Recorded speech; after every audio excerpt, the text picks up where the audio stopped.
যেদিন আমি হারিয়ে যাব সেদিন তুমি বুঝবে, অস্তবারের সন্ধ্যা তারায় আমার খবর পৌঁছবে। যা জানা ছিল এবার বিদায় নেবার পালা।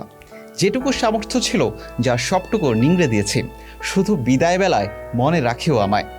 বিদায় মাহমুদুল্লাহ রিয়াদ, বিদায় সাইলেন্ট কিলার।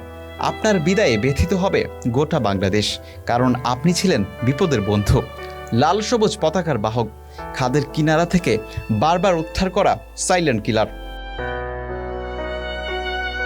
টি-20তে বাংলাদেশের পক্ষে সর্বোচ্চ রান করা রিয়াদ অবসরে যাচ্ছেন ভারত সিরিজ শেষেই। দিল্লিতে দ্বিতীয় ম্যাচের আগে সংবাদ সম্মেলনে নিজের অবসরের কথা জানাবেন রিয়াদ। হায়দ্রাবাদের তৃতীয় টি-20 হবে লাল সবুজ জার্সি গায়ে তার শেষ ম্যাচ। কিংবদন্তিদেরও শেষ বলে কথা আছে।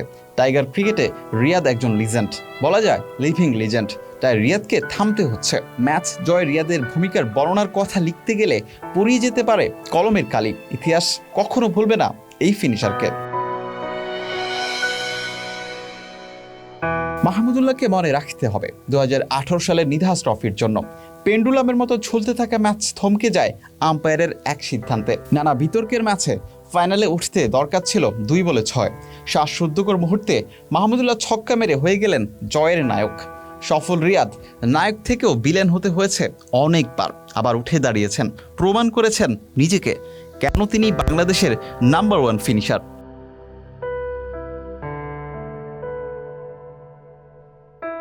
2007 সালের সেপ্টেম্বরে নাইরোবিতে কেনিয়ার বিপক্ষে টি-20 অভিষেক। বাংলাদেশের হয়ে এখন পর্যন্ত সর্বোচ্চ 139টি টি-20 খেলেছেন মাহমুদুল্লাহ। 117.74 স্ট্রাইক রেটে রান করেছেন 2395।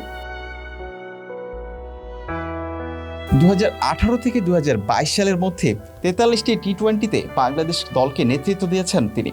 তার অধিনায়কত্বে বাংলাদেশ দল খেলেছে 2021 সালের আমিরাত বিশ্বকাপ।